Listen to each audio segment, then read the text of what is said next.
Bonjour à tous, j'espère que vous allez bien. Alors aujourd'hui, je voulais faire un petit podcast pour vous raconter un petit peu mon parcours en ligne. Alors mon précédent podcast concernait mon parcours en ligne en tant qu'assistant virtuel.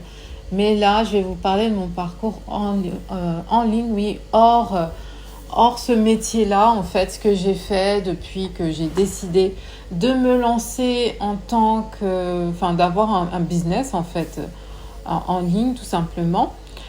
Et c'est vrai qu'on me pose des questions et je n'ai jamais vraiment eu l'occasion d'en parler en détail. Mais bon, maintenant que j'ai lancé ma formation, en fait, je me suis dit que ce serait intéressant de voir un petit peu comment ça s'est passé pour moi, parce qu'au tout départ, je ne connaissais pas en fait le métier d'assistant virtuel, malgré que j'ai pratiqué ce métier. Mais voilà, de toute façon vous allez comprendre dans mon parcours. Et puis voilà, ça a commencé il y a plus d'une dizaine d'années, en 2013. Je pense que même en 2012, c'est là où j'ai vraiment commencé à me dire, et si je me lançais en ligne, en tout cas je créais quelque chose en ligne, un business en ligne. Et puis c'était l'époque un petit peu de ce qu'on voyait, YouTube, les blogs, les tutoriels. C'est vraiment le YouTube d'avant, mais je partais pas en fait vraiment sur YouTube, même si ça avait une résonance dans ma tête, mais j'étais pas prête. Pour le moment, j'étais pas prête. Et donc, je me suis dit, je vais commencer en 2013. Alors, mon parcours en ligne commence en 2013. Et j'ai fait une formation en fait de développeur web multimédia. Et j'ai lancé ma première entreprise de webmaster en 2013. Donc la formation elle a dû se dérouler entre 2012 et 2013 et je développais en fait des sites web et des blogs pour des amis et moi-même. Et donc en 2014, après avoir fait tout mon cheminement, je me suis dit je lance mon blog, ma chaîne YouTube et mes réseaux sociaux. Donc j'ai tout préparé pendant des mois et des mois.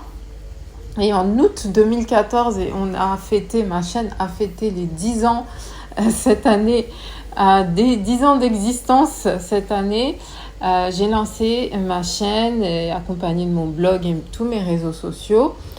Donc c'était basé en fait sur la mode et la beauté, le make-up, le style de vie. C'est ce que j'aimais à l'époque. Donc c'est ce qui me plaisait le plus.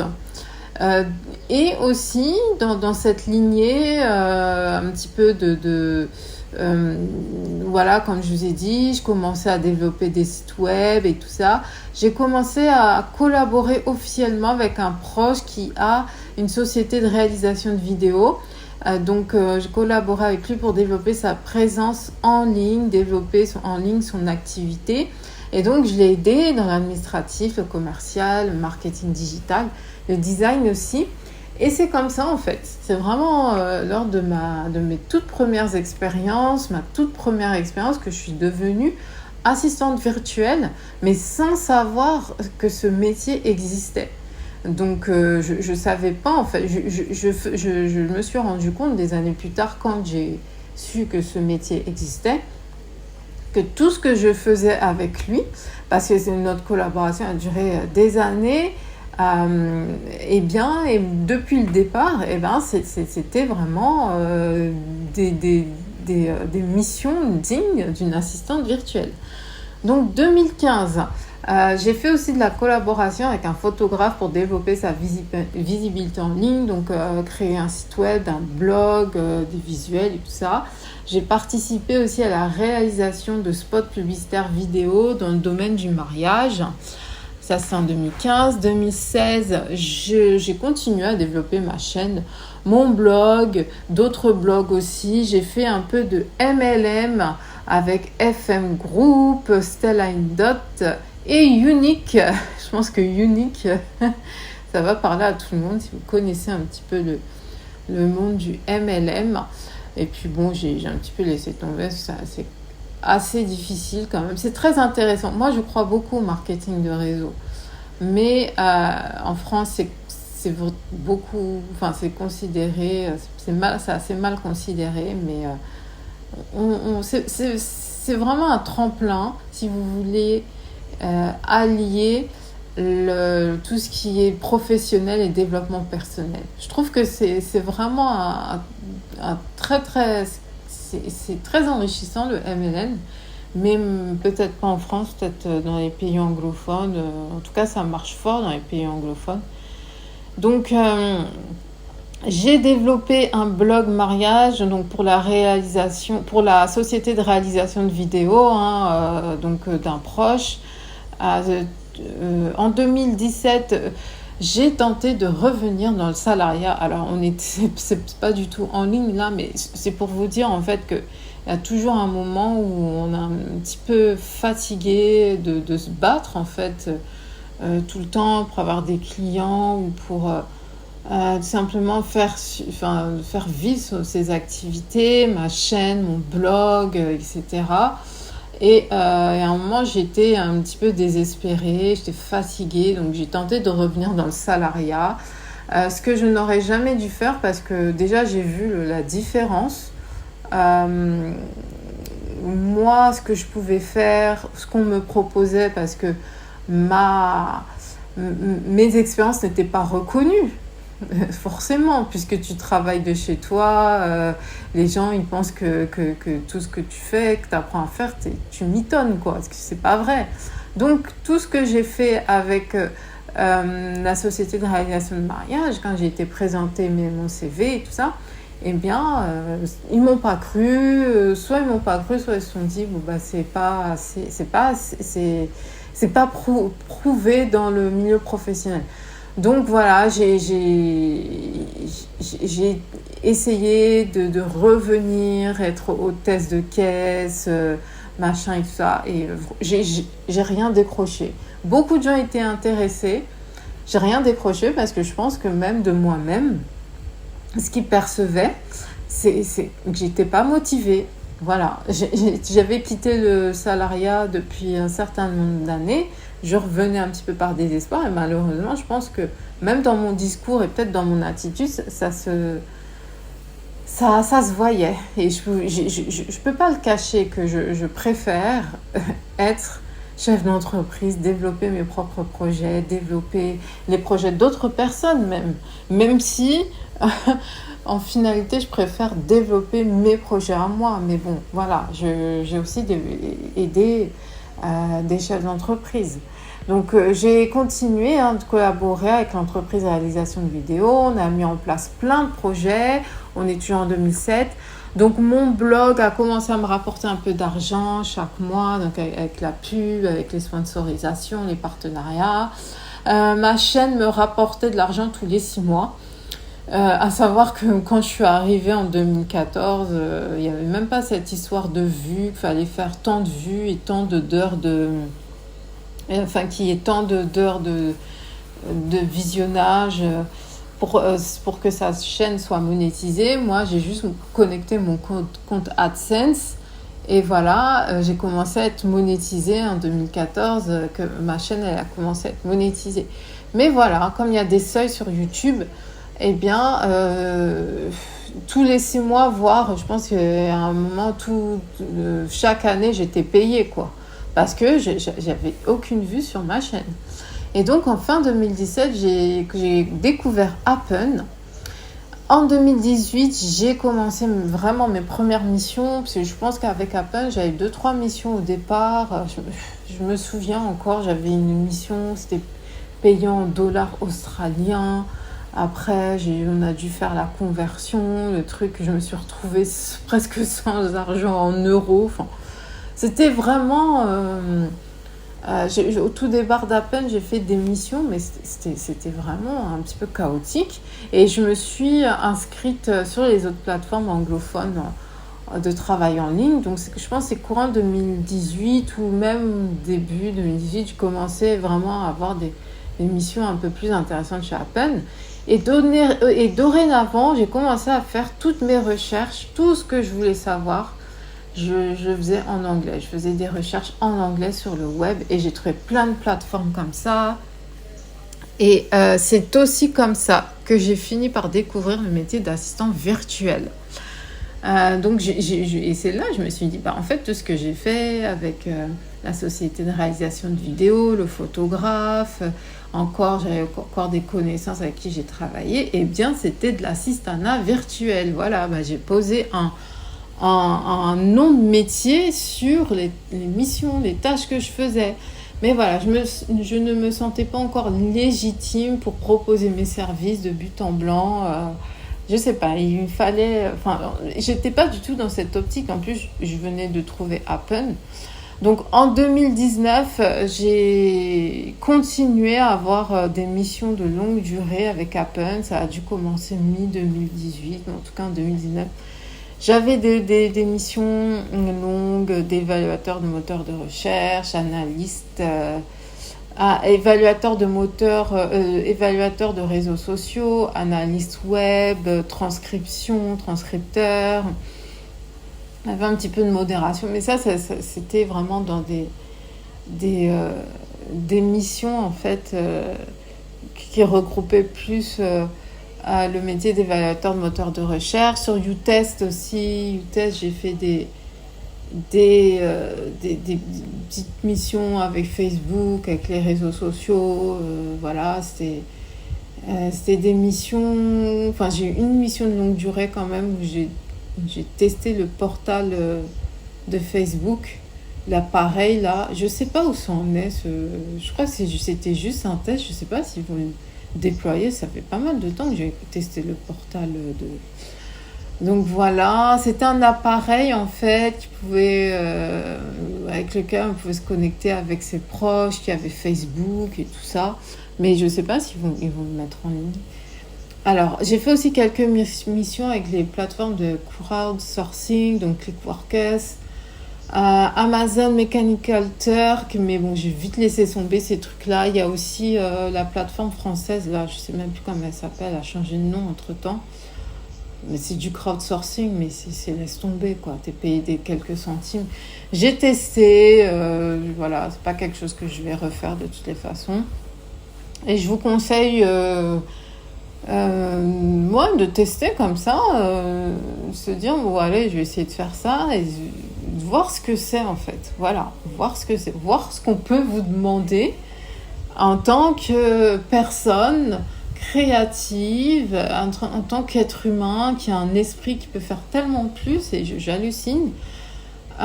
Qu'on demande de faire ce type de tâches pour des centimes à des êtres humains. Enfin, après, bon, il faut toujours... C'est pour ça que je vous dis, bon, l'intelligence artificielle, mais il faudra toujours des humains même pour faire ce type de tâches. Mais voilà, ce qui est bien, c'est qu'on est libre de faire ce qu'on a envie de faire et on n'est pas obligé de continuer. Donc moi, j'ai délaissé ce truc-là. Et j'ai aussi, à ce moment-là, en 2019, j'ai délaissé complètement mon blog, ma chaîne, mes réseaux sociaux. J'étais plus sur Appen et tout ça, et je continuais aussi à collaborer sur des projets, donc avec la société de réalisation de vidéos, avec quelques entreprises, mais c'était vraiment des personnes qui venaient à moi. Je n'allais pas forcément les chercher, et voilà. Donc en 2020, j'ai énormément progressé en anglais avec mes missions sur les plateformes en anglais. J'avais quand même une bonne base en anglais, mais c'était en perdition parce que je pratiquais plus l'anglais. Et j'ai commencé à regarder des vidéos sous-titrées en anglais, puis sans sous-titres, sur les thèmes du marketing, pour comment lancer son activité en ligne, développer sa chaîne YouTube. Alors l'histoire de l'anglais, là, c'est pas pour me vanter, vous comprendrez pourquoi j'en parle. Et donc, j'ai commencé à acheter des formations anglophones. Donc justement, ma première formation, c'était sur comment développer sa chaîne YouTube. Et à ce moment-là, j'ai décidé, quand j'ai suivi la formation, j'ai décidé de réorienter ma chaîne, donc ne plus être sur les thèmes du... comment ça s'appelle, de la mode, beauté et tout ça. J'ai réorienté ma chaîne sur le thème du travail en ligne, business en ligne. Et après la mise en pratique des conseils que j'ai suivis dans la formation, en quelques mois, je suis passée de 4000 abonnés à 10 000 abonnés en quelques mois. C'est-à-dire, Je pense que c'est en l'espace de un peu moins de 6 mois. Alors que entre 2014 et 2021, on va dire 2021 parce que je me souviens quand j'ai réinventé ma chaîne, c'était en octobre ou septembre, octobre. Et puis le temps que le SEO se fasse et tout ça, j'ai vu un pic en fait. Je pense que c'était aux alentours de février, mars. Je suis montée à 10 000. En tout cas, j'ai eu une croissance d'abonnés à ce moment-là, quoi, 2021, février, mars 2021. Alors que entre 2014 et 2020, je n'avais que 4000 abonnés. Donc vous voyez, quand on cherche les thèmes, quand on applique les conseils dans les formations payantes et pas se contenter que de formations gratuites. Donc en 2021, j'ai eu un déclic et j'ai continué à acheter des formations. Donc entre 1000 et 3000 euros, une formation. J'ai continué à me former en fait au marketing digital, à prendre les challenges en ligne, la vente en ligne, le développement personnel. Actuellement, en dépenses, en investissement même, en formation, je suis pas loin des 10 000 euros. Et donc, j'ai appliqué les méthodes enseignées dans les formations. Et miracle, c'est à ce moment-là que j'ai vraiment commencé à gagner de l'argent avec mes activités en ligne. Vous vous rendez compte ? Et ce n'était même pas que je ne voulais pas forcément investir, mais je ne savais pas où investir, chez qui investir.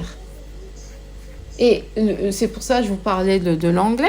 L'anglais, ça a été un déclic. Avec Appen aussi, quand j'ai commencé à être à l'aise en anglais, etc., j'ai commencé à regarder des vidéos sous-titrées, j'ai commencé à avoir des tips, des conseils, des astuces pour développer ma chaîne. Et si je me suis dit, c'est pas du tout comme ça qu'on fait en fait. C'est pas, voilà, il y a une méthode en fait, il y a des stratégies. Il y a des stratégies pour tout dans la vie.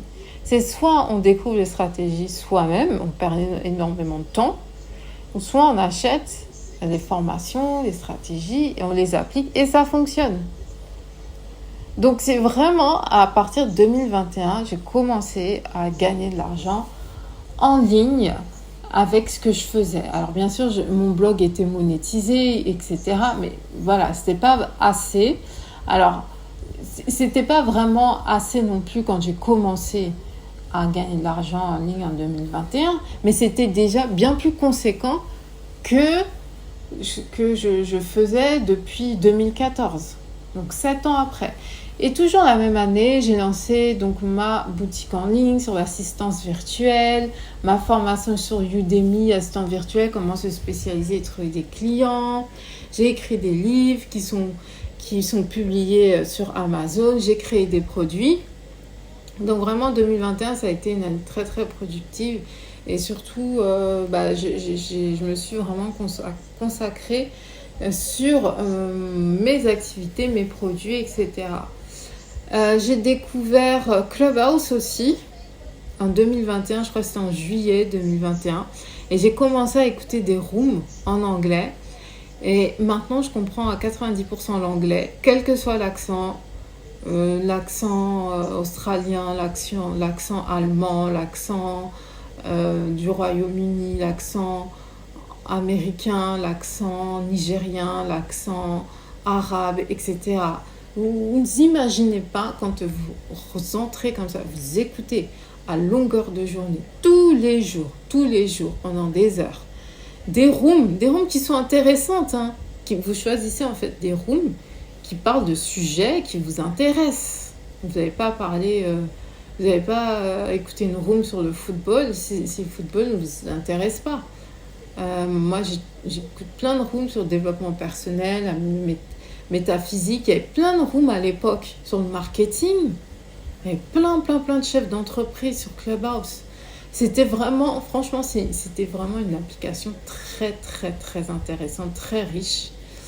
Et ils ont tout détruit. Les fondateurs, là, ils ont tout détruit. Tu te demandes parfois si c'est pas fait à dessein. Parce qu'il y avait énormément de vérités qui se disaient sur Clubhouse, sur tous les sujets de l'époque. Je pense que vous vous en souvenez de ce qu'il y avait en 2020-2021, d'accord ? On va pas citer de mots parce que je vais me faire shadow ban. Mais voilà, et j'ai l'impression que ils ont voulu... je sais pas, il y a quelque chose qui s'est passé avec cette appli et c'est pas anodin. C'est pas parce qu'ils ont modifié la structure de l'appli qu'ils ont perdu des gens. Hein. Ça a été volontaire tout ça. Bref. Et donc, il y avait des chefs d'entreprise qui vous donnaient des conseils, des astuces inestimables. En fait, Clubhouse, c'est une application où vous pouviez fréquenter des millionnaires, des milliardaires, des gens, des chefs d'entreprise qui ont des techniques, des stratégies. Et bien sûr, ils étaient là aussi pour vendre un peu leur coaching, ce qu'ils avaient à vendre. Mais ils vous donnaient des tips. Moi, j'ai jamais entendu des choses comme ça sur Clubhouse. Vous vous rendez compte, à mon niveau, je fréquentais des gens qui étaient millionnaires et qui donnaient des stratégies. Même si les stratégies, on vous les donne, peut-être que vous ne saurez pas les mettre en place. Moi, je ne savais pas vraiment mettre en place tout ce qu'ils disaient. Mais ça change, en fait, la façon de penser, ça change quelque chose parce que nous, en tant que personne qui... Voilà, même si moi, j'ai toujours eu un mental de chef d'entreprise, mais c'est pas la même chose, en fait. Quand tu as atteint une certaine rémunération, un certain niveau de vie, un chef d'entreprise qui a 1 million d'euros n'a pas vraiment le même état d'esprit qu'un chef d'entreprise qui arrive à peine à 1 500 euros par mois.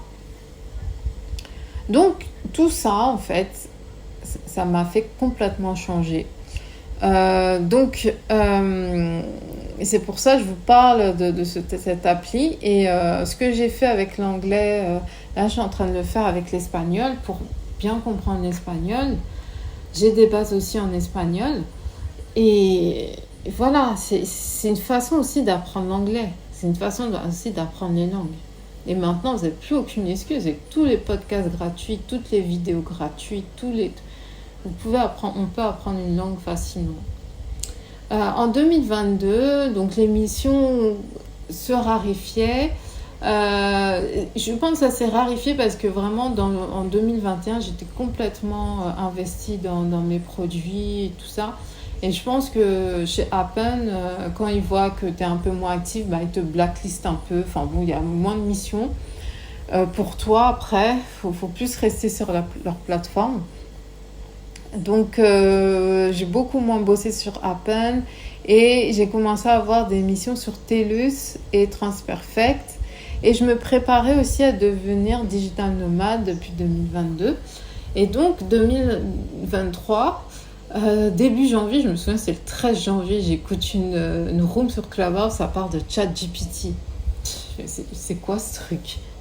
Le 13 janvier, ChatGPT. Et je me suis engouffrée tous les jours. Il y avait des rooms qui disaient « Mais vous vous rendez compte, ChatGPT, vous en tant que chef d'entreprise, machin. » Et c'est eux encore, c'est Clubhouse. C'est les chefs d'entreprise, les gens qui sont sur Clubhouse qui m'ont fait découvrir ChatGPT. Est-ce que ça impliquait, comment on pouvait l'utiliser pour tout, en fait, pour tout. Et il y avait tellement de rooms, il y avait tellement de choses à dire, tout le monde était un peu abasourdi de voir tout ce que ChatGPT pouvait faire, et surtout dans leur domaine respectif, quoi.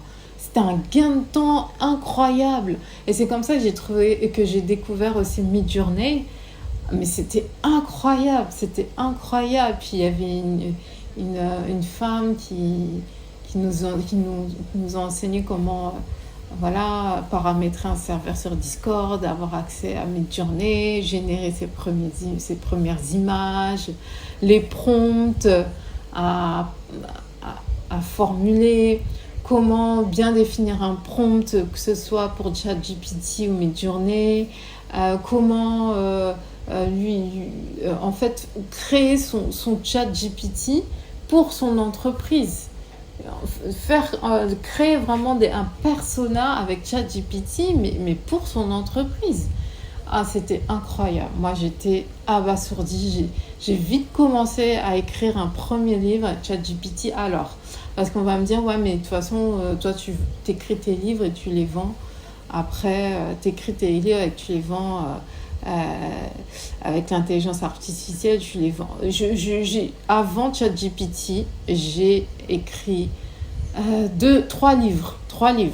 Un sur l'assistanat virtuel, un autre sur le freelancing et un autre sur comment devenir transcripteur. Donc je sais écrire des livres et les publier sur Amazon sans que Amazon me dise quoi que ce soit parce que mes livres sont nickel. Donc je sais créer des livres voilà, sans intelligence artificielle. Après, bien sûr, j'ai beaucoup produit avec l'intelligence artificielle des articles, des livres aussi, plein de choses. J'ai formé ChatGPT à ce que je voulais faire à chaque fois, à chaque projet. Et c'était incroyable. Franchement, moi j'ai adoré cette époque un peu quand on découvrait ChatGPT, tout ce qu'il pouvait faire. Et puis maintenant, quand je vois, à l'époque on était tous abasourdis, mais je vois maintenant il est encore plus puissant. Donc fin 2023, c'était plus août 2023, donc ça fait un petit peu plus d'un an. J'ai commencé à entraîner les chatbots, les premiers chatbots d'IA. En fait, c'était mes premières missions sur Remote Task. Donc pour résumer, j'avais découvert ChatGPT pour mon business à moi. Après, j'ai eu un email en fait. Remote Task, j'avais déjà, je connaissais déjà. Je m'étais déjà inscrite, je pense que c'était peut-être 2019, quelque chose comme ça, quand je commençais à regarder un peu toutes les plateformes américaines, anglaises, anglophones, de travail en ligne. Ça m'avait percuté, Remote Task, mais il ne m'avait jamais contacté. Et il y avait même un message qui disait... votre pays n'est pas éligible, vous ne pouvez pas travailler sur Remote Task et tout ça. Et j'étais en France. Et un jour, je reçois dans la boîte mail, entraîner un chatbot, etc. Donc je pense que c'est quand je m'étais inscrite qu'ils ont eu mon adresse, ou alors c'est quand j'ai commencé à parler de l'intelligence artificielle sur les réseaux sociaux. Je sais pas en fait. Donc voilà, c'est un email que j'ai eu comme ça et j'ai participé à leur session de training. Et c'est comme ça que j'ai commencé à entraîner les chatbots d'IA. Donc en novembre 2023, je me suis lancée en tant que digital nomade à temps plein, c'est-à-dire j'ai tout quitté et je travaille et je voyage à temps plein depuis novembre 2023. Et donc cette année 2024, j'ai continué à entraîner des chatbots IA. Mon mode de vie m'apprend tous les jours à sortir de ma zone de confort. Je suis sans cesse dans l'instabilité, je suis tout le temps déboussolée, je suis tout le temps déstabilisée avec ce mode de vie digital nomade, mais j'avance à pas de géant. Et tout le monde qui va vous dire mais il faut que tu fasses autre chose, il faut que tu sortes de ta zone de confort, parce que et si tu n'avances pas sur quelque chose, c'est que tu es trop dans ta zone de confort. Écoutez-les. Et j'ai jamais été dans ma zone de confort. Enfin, quand tu te lances en début des années 2010, tu dis que tu veux être ta chef d'entreprise, ta propre chef d'entreprise, tu veux travailler en ligne, il n'y a personne qui m'a adoubé, il n'y a personne qui m'a dit ouais mais c'est bien ce que tu fais, on m'a pris pour une folle. Donc j'ai jamais vraiment été dans ma zone de confort.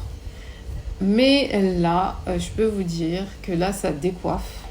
Depuis que j'ai ce mode de vie de voyage, ça décoiffe. Et on vous dit que votre zone de confort, c'est la zone la plus dangereuse qui soit pour un être humain. Parce qu'une fois que vous êtes dans votre zone de confort, eh ben, c'est bien, vous y restez, vous avez peut-être un travail salarié, vous faites en sorte peut-être de trouver une autre activité, mais en même temps, vous revenez toujours dans votre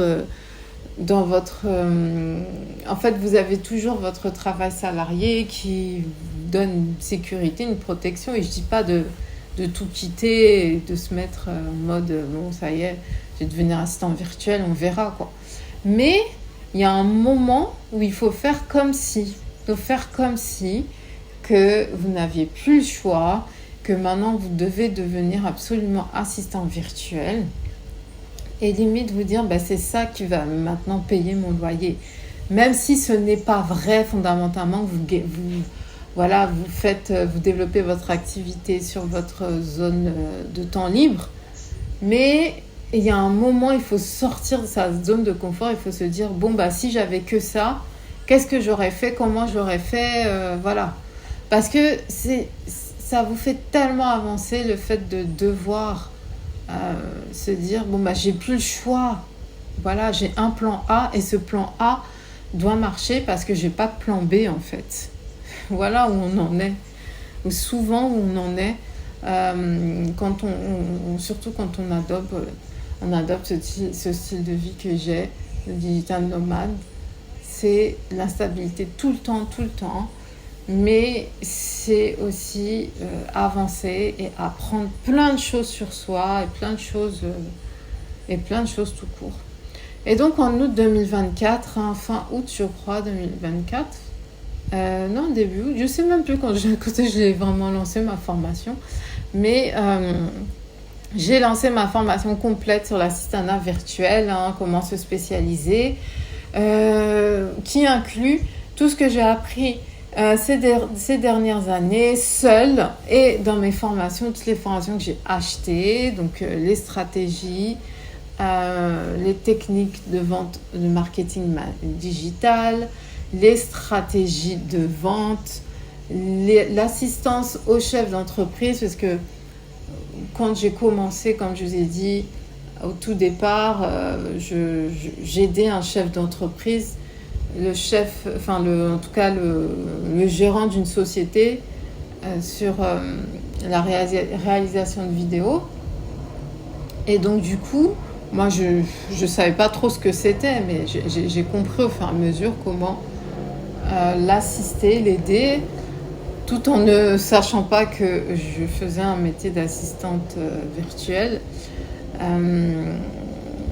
L'intelligence artificielle, j'ai une sacrée expérience sur l'intelligence artificielle, et pas que dans mon business à moi, mais aussi j'ai travaillé, comme je vous ai dit, sur des plateformes pour lesquelles il fallait entraîner des chatbots. L'automatisation aussi, j'ai beaucoup pratiqué ça dans mon activité, et les tunnels de vente aussi, très très important dans le marketing digital. Donc maintenant, je pense que vous entendez parler beaucoup de ça, mais moi, c'est ce que, j'ai mis ce type de tunnel de vente dès que j'ai créé ma boutique en ligne, donc en 2021. Donc je donne également des conseils, mon expérience en tant que chef d'entreprise et le mindset à se créer et pas forcément à avoir, parce qu'on n'a pas forcément le mindset d'une chef d'entreprise. À savoir que quand on sort de l'école, quand on a fait des études et tout ça, on apprend à être un salarié. On n'apprend pas forcément à être un chef d'entreprise. Donc, c'est quelque chose qu'il faut se créer, et surtout dans notre société, la société française. Hein. Je pense que c'est déjà plus naturel dans les pays anglo-saxons, mais dans l'école traditionnelle, on nous apprend plus à être salarié. Après, bien sûr, il y a des MBA je sais pas, de créateurs, enfin, je sais pas, mais ici, il y a des formations hein, de chef d'entreprise, mais il faut aller dans des filières assez spécialisées, tandis qu'en France, en France, il faut aller dans des filières assez spécialisées, tandis que dans d'autres pays, en tout cas les pays anglo-saxons, je peux vous citer que ça, eh bien, c'est plus naturel et dès le plus jeune âge, on apprend déjà aux enfants à être autonomes, à avoir des idées, bon, c'est peut-être pas partout non plus, mais bon, c'est déjà plus développé là-bas. On voit sur les réseaux sociaux, hein, de toutes les façons. Donc voilà, c'est un peu tout sur mon parcours en ligne, tout ce que j'ai fait. Et moi, s'il y a quelque chose que vous devez retenir, et j'en parlais déjà avant même de lancer ma formation en tant qu'assistant virtuel, c'est de vous former. De vous former. Il y a beaucoup de formations gratuites, d'accord? Mais les formations gratuites, si vous regardez un peu, on vous dit ce qu'il faut faire, mais on ne vous dit pas comment il faut le faire. Tout le monde, hein, tout le monde, même vous suivez un webinaire, une conférence sur Tony Robbins, il vous dit, il faut faire ci, ça. Mais après, quand vous prenez la formation, il vous dit comment le faire. Et c'est ça la différence entre les formations gratuites et payantes. Les formations payantes vous donnent une structure, vous dit il faut passer par ce chemin, il faut faire ci, voilà les outils, voilà les documents, voilà les stratégies. Et c'est normal, c'est normal. Donc voilà, je mets tout en barre de description. En ce qui concerne ma formation, vous pouvez me poser des questions. Et puis, je vous remercie d'avoir regardé, d'avoir écouté ce podcast et je vous dis à très vite. Bye bye.